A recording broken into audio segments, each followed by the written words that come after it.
Hey confirmation parents, Ben here. I wanted to give you a few more details around what your child's first communion is going to look like. We talked about it last week, but a few details have changed. It's going to be all outlined in the email below, but I wanted to make sure to cover them in a video too, because sometimes a format like this is just easy to not only explain, but to literally show you what's going to be taking place. So rather than having you and your kiddos in the transepts, we're actually going to invite all of our 7th grade students to sit in the front couple of rows. We're going to have them alphabetized, so in between services we'll have the opportunity to come in here, show them exactly where they're going to sit. We'll ask our students to sit on either side of the main part of the worship center, and then you and your extended family, you're welcome to sit wherever there's room. Wherever you want in the worship center, it does not have to be the transept.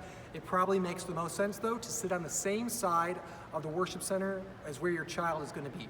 So during the time between 10:15 and 10:45 between the service, you and your student will be able to come in here and we'll be able to walk through all of this.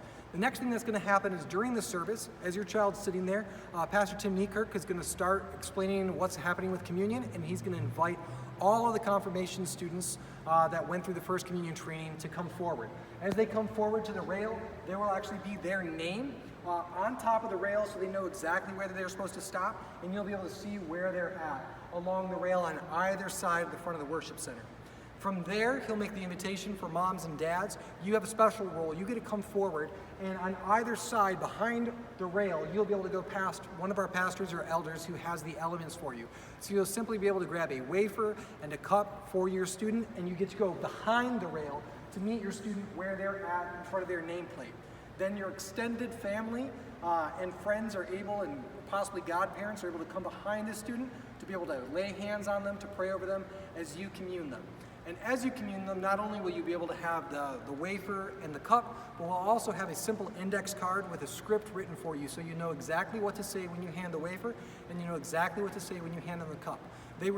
Your student will not be handing you back anything, rather that you and the rest of your extended family will be able to commune with a broader congregation after all of our students have taken their first communion. There'll also be a brief time after they commune for the first time that you'll be able to pray over them. So we hope and we pray this is a special experience for you. If you have any questions, feel free to reach out to myself or Ashley Reed. And also there'll be some time in between services on Sunday that you'll be able to let us know if you have any concerns or questions, because we want to make this a great experience, and we pray that it will be. Blessings.